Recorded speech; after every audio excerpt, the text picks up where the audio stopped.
Okay. Moving on to Saturday, Rob. First off, the Crusaders against the Lions. The Lions, a shocking all in sundry last week. But now, sadly, they are up against a full-strength Crusader side. They got guys like Kieran Reid, Sam Whitelock, Dan Carter back. I mean, not the best timing for them. No, absolutely. If they're looking for a bit of momentum. They've also got the big freight train Nadolo out on the wing as well. So, they're lining up a few heavy guns for the Lions. It's actually almost a compliment to the Lions, because you can tell that the Crusaders, who obviously are sort of very much sort of mid-table, so-so this season, they desperately need to pick up some points. And I think they've realised that they can't afford any sort of slip-ups. They've really had that dreadful home slip-up against the Rebels, wasn't it, in the opening round at home. So the last thing they want to do is slip up against the Lions. The Lions, they weren't particularly good, really, in that game against the Blues, but you do have to commend them for their utterly heroic defence. I mean, they just tackled and tackled and tackled. However, of course, when that happens one week, you sort of wonder, can the guys actually raise the sort of stamina to do it all over again? I see Johan Ackermann hasn't really tampered much with his side, especially his pack. The key individuals are all sort of intact.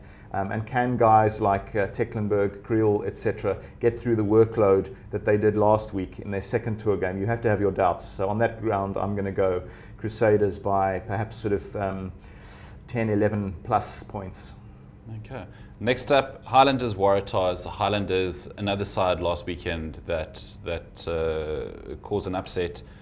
You'd think don't change a winning formula, but I see that they've shuffled their pack a bit against the Waratahs, defending champs. It's I suppose perhaps because they're playing the champs, they've sort of realised they've got to go a little bit horses for courses to match the firepower of the Waratahs. I found this a very tough game to call. Eventually, I think I went the way of the Waratahs by maybe 1 or 2 points.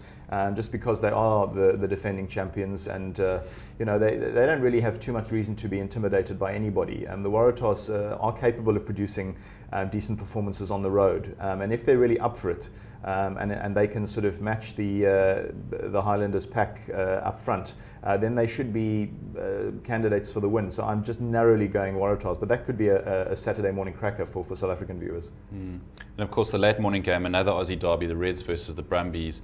The Reds welcoming back James Hall. I see James O'Connor's out with injury, but perhaps not. I mean, he had a shocker last week with the boot. Yeah, how do you see that game going? Unpredictable player.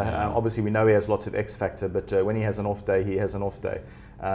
You've got to think that the Reds are looking a little bit vulnerable at the moment. Brumbies playing very, very slick, very professional rugby, and I think they should be capable of getting the win. Although, with those Australian derbies, you can never tip them sort of too sort of readily. But I think the away win is the banker for that one. Okay, I mean, again, Rob, the Reds aside, we know what they're capable of. They've got a title under their belt, but they've just really flatly deceived this season. Yeah. What's been the problem? They've been on a little bit of a sort of a mini slide ever since they had that one really fantastic season a few years ago. They didn't seem capable of sort of rebuilding. Maybe there was a bit of complacency. They're a little bit same old in terms of their personnel. And you don't say that flippantly, because obviously teams are always going to have players poached to the northern hemisphere and so on. And under those circumstances, you're obviously desperate to just hang on to what you've got.